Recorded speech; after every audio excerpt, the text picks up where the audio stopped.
I don't understand why the absent parent suddenly becomes present after all of the work is done. One of my kids called me yesterday and said, "My dad is trying to get in contact with you." So I said, "For what?" He said, "I don't know. He just said he's been trying to get in contact with you." So I say, "Well, we don't have anything to talk about. Like, my parenting is over for the most part. Two of my kids are young adults and one is a teen. We don't have anything to talk about. So what is he trying to get in contact with me for?" Because everybody has phones, and the phones are working because I pay the bill, just as I always have. It's never been disconnected, so there's never been a situation where you couldn't reach them. And if by chance, which is completely hysterical, if this is the case, if by chance you were trying to send them money, they all have Cash App, Venmo, Zelle. Send them money. You don't need to send it to me because I don't need it. So I said, I really don't know why he's trying to contact me. I don't have any beef with him, but we just don't have anything to talk about. We're not going to sit on the phone and reminisce. We're not going to talk about what's going on in your life right now because I don't care. And again, I don't have any beef. I'm past that. Like, I did everything I was supposed to do and more for my kids. We literally don't have anything to talk about because you didn't contribute. And I don't even want to talk about you being an absent parent because I have no feelings about that either. I'm past it. It is what it is. It was the hand that I was dealt. I received it and I played it like a pro. So we have nothing to talk about. And I'm the kind of parent that never bashed the other parent the entire time that I was raising them. Because at the end of the day, he's going to be who he's going to be. So eventually, they'll find out exactly who he is because he's not going to change. I always wanted them to form their own opinion when they were old enough to process it. So they can never come back to me and say, "Oh, you said he was this, this, and this." No, I didn't. I never said he was anything. Even if you don't judge him for the negative parts of who he is, that's okay too. I'm not the judge and jury. Life has a funny way of giving people exactly what they deserve. And I have to say, I have no complaints about life. Life gave me exactly what I deserved. I worked hard. I was present in my kids' lives. So I did everything that I was supposed to do and more. And that's why I can be dismissive today, because I don't owe anybody anything in terms of parenting, in terms of taking on responsibilities. I went above and beyond. So don't try to be present now that the work is done, because we don't have anything to talk about. So for those of you who are dealing with an absent parent, you don't have to engage with them. You can go live your best life and use that energy to pour into your kids, to pour into yourself, to pour into your life, and leave that absent parent right where they are, absent.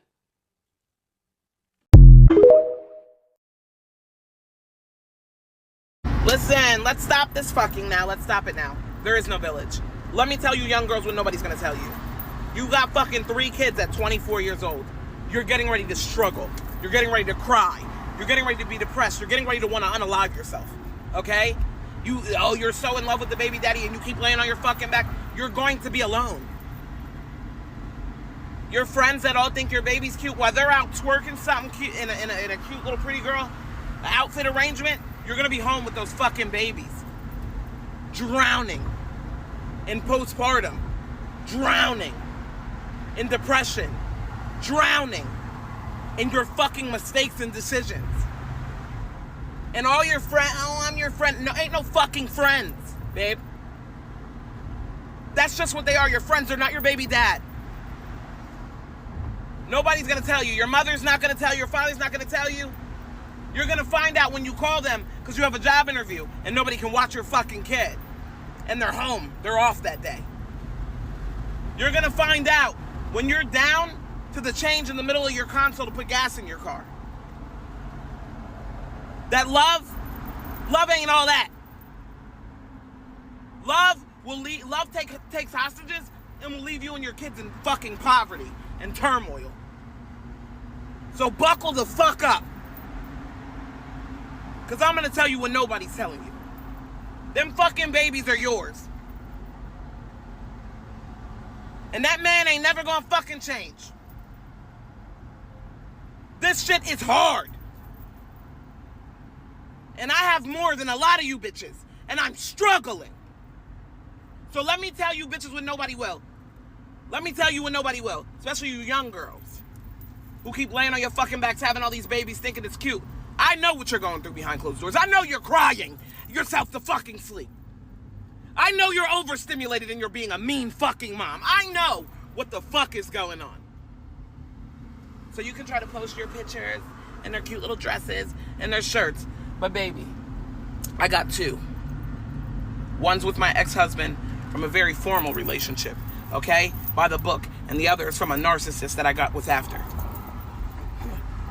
I wish I would have knew better.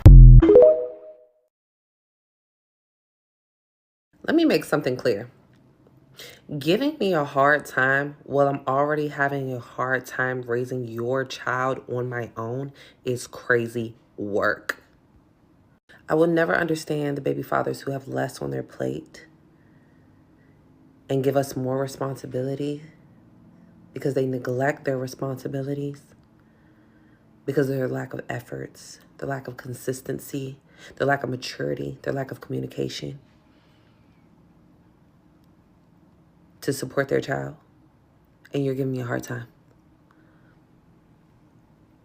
I will never, ever understand why you guys do that. Like, it's so ridiculous. Like, I just didn't bury your child for 9 months. Like, I'm already not going through enough. I have my body changing. I'm not getting enough sleep. My mind is running 1,000 miles per hour. I have a newborn baby that I have to, take care of. And you're not supporting me in any of that, emotionally, mentally, or physically. You're just giving me a hard time. I will never understand you men. I will never understand it. And I'm just generally speaking, don't think I'm categorizing all the baby fathers, because there are some great ones out here. I know there are. I've seen them in real time. But for the ones who just literally have so much lack of consideration for the mother who carried your child that you once loved, liked, enough to put a baby in, you show no mercy to. Shame on y'all. And then y'all be out here loving y'all mothers to death. And shame on you, because guess what? Your mother was a single mother. Your mother was put through the ringer by somebody else. Oops, your dad, actually. And you sit here and continue that same cycle like you don't already know what that feels like. You just expect me to deal with it.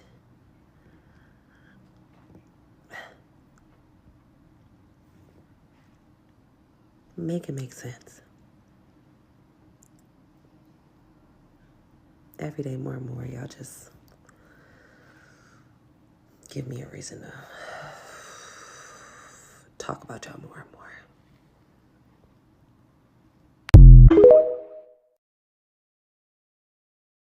Lady made a video saying that if you're a single mom, especially if you're like in your 20s, you got 2-3 kids, prepare to struggle, prepare to cry, prepare to feel like you don't want to be here anymore, damn near unalive yourself. And a lady responded to that saying that she was talking to her, because she was 23 with 3 kids. Oh, y'all look at this. Literally, I stayed in the hospital for a whole week because I had an overdose. I overdosed because I literally did not want to be here no more. A lot of people have negative things to say about single mothers, about how we should have chosen better. We should have made better decisions. We should have stopped at 1. We shouldn't have had a baby if we weren't financially stable. But the funny thing about that is finances change.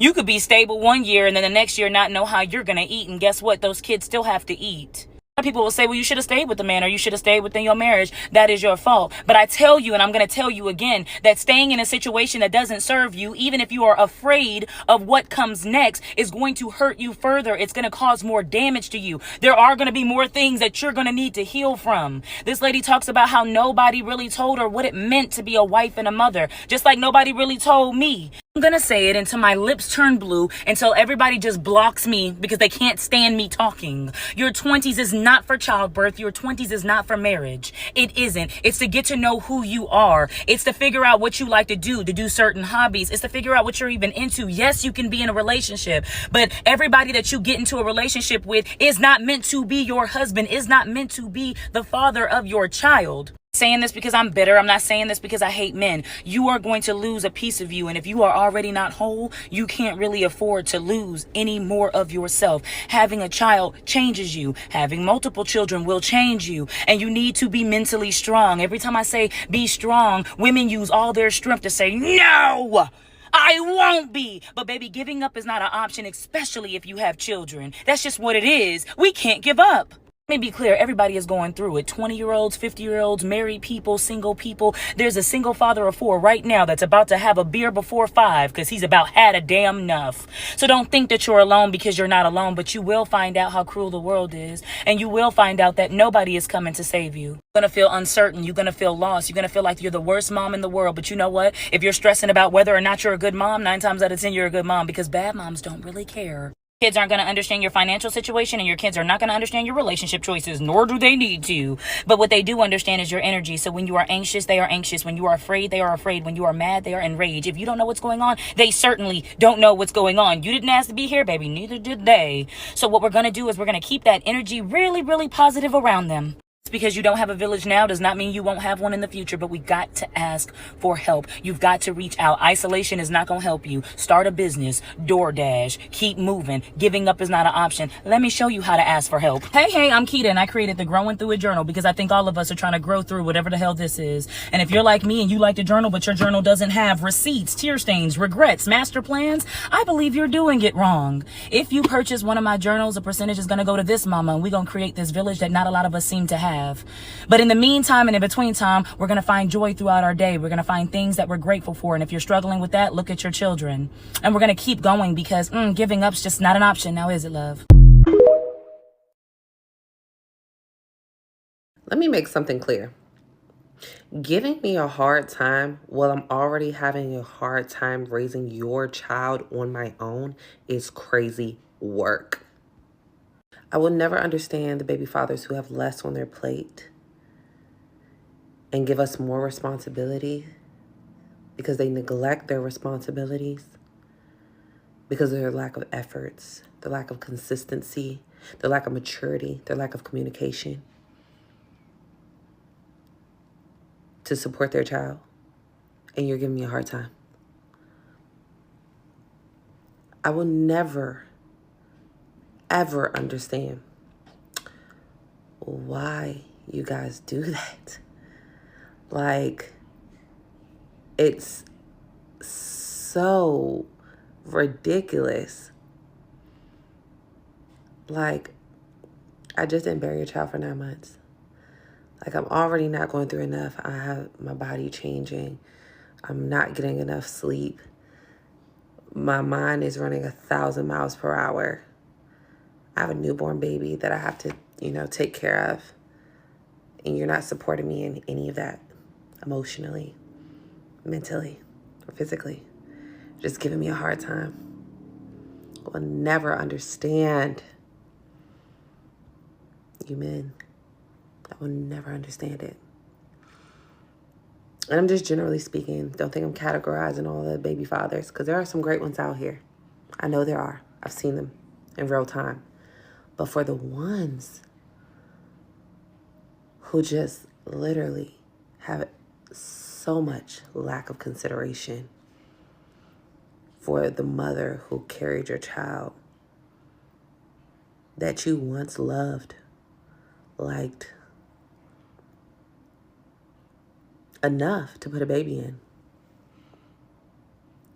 you show no mercy to. Shame on y'all. And then y'all be out here loving y'all mothers to death. And shame on you, because guess what? Your mother was a single mother. Your mother was put through the ringer by somebody else. Oops, your dad, actually. And you sit here and continue that same cycle like you don't already know what that feels like.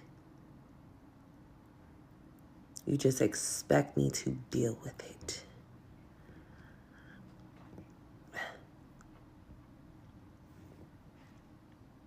Make it make sense. Every day more and more, y'all just give me a reason to talk about y'all more and more.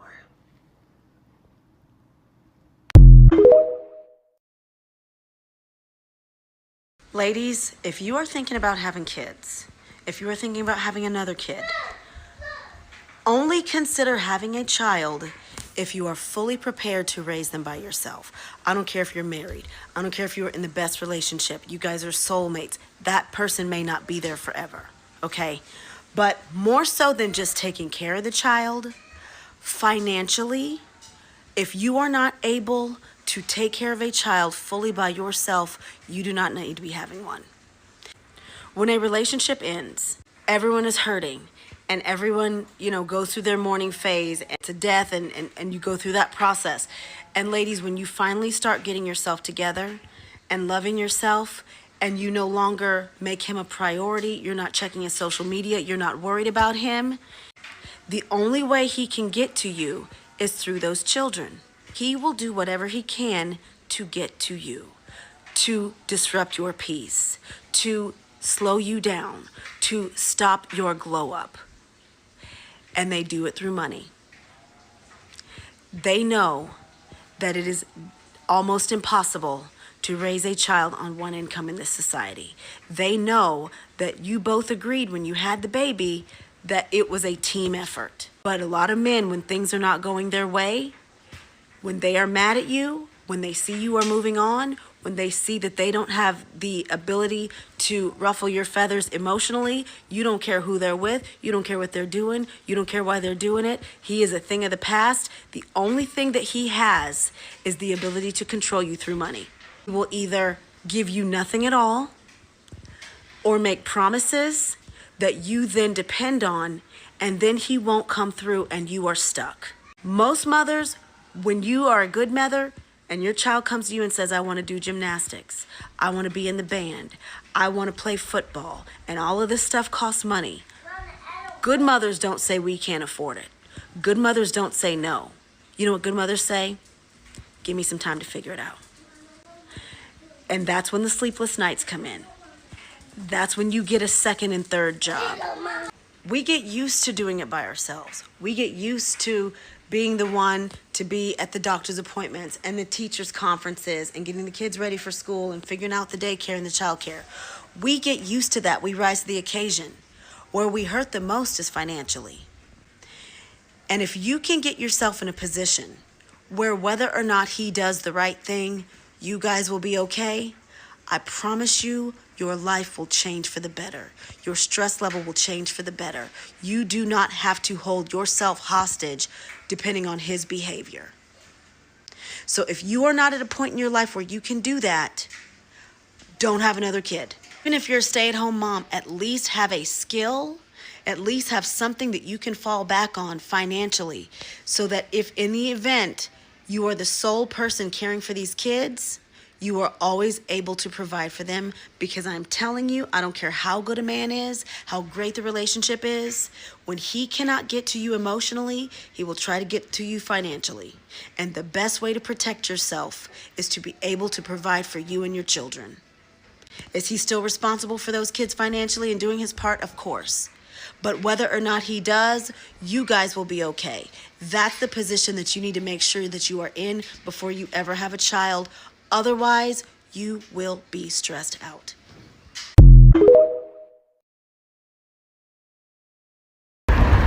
The part of parenting or single parenting that nobody talks about is being offered jobs and you can't even accept the jobs because you don't know how you gonna get your kids to and from daycare, or who gonna watch them on the weekends if you need to work, or anything in that nature.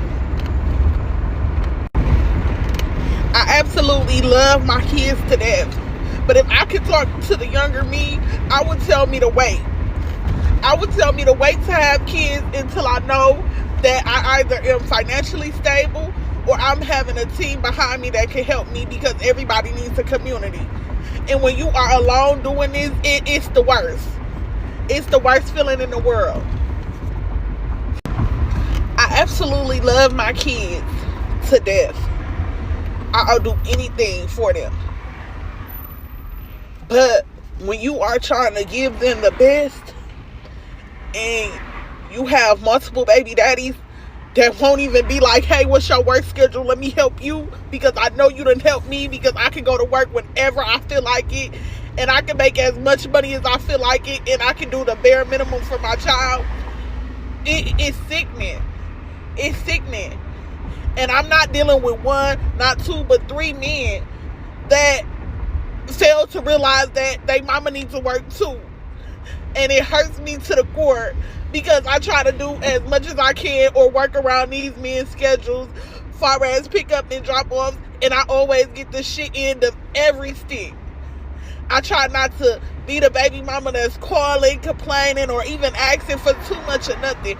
So when I can't even take a job that they know that will better their kids' life, because their kids are primarily with me, it hurts me. It hurts me because I don't ask.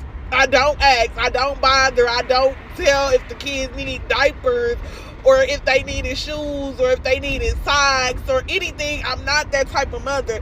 Even if I didn't have food, I would go to a food pantry before I call them and ask them, hey, can you help me with food? Because you know food stamps don't always feed the kids. It hurts me to the core. It hurts me. But I'm finna start standing on business. I'm gonna have to, and I don't give a fuck. Because this shit it's ridiculous. It's becoming ridiculous. So for that single mother that's been abandoned, that's been alone to take care of all the kids by herself, and you have to pick up the weight on your own, God is about to vindicate you. God is about to vindicate you, and God is about to bless you, and God is about to send you help, because you have responded well. I don't know who this is for, but if it reaches you, you're going to know it's for you. But God is about to get ready and vindicate you, and God is about to get ready and send you help. Because you didn't go tit for tat. You didn't jump from bed to bed because you tried to prove a point to the father, to the child's father, that you can have a man and a man can come in my life. You didn't move like that. You truly trusted that God was going to vindicate you one day, and you truly trusted that the hour will come where, when the lies was once spoken about you, that the lies is going to be pointed to the one that spoke the lie. So I pray that this encourage whoever this is going to touch. Please do not go tit for tat with people, because what you're doing is showing God that you don't trust him. Know that your hour of vindication is here, and God is about to reward you, and God is about to crown you. Why? Because you have truly humbled yourself and trusted his word.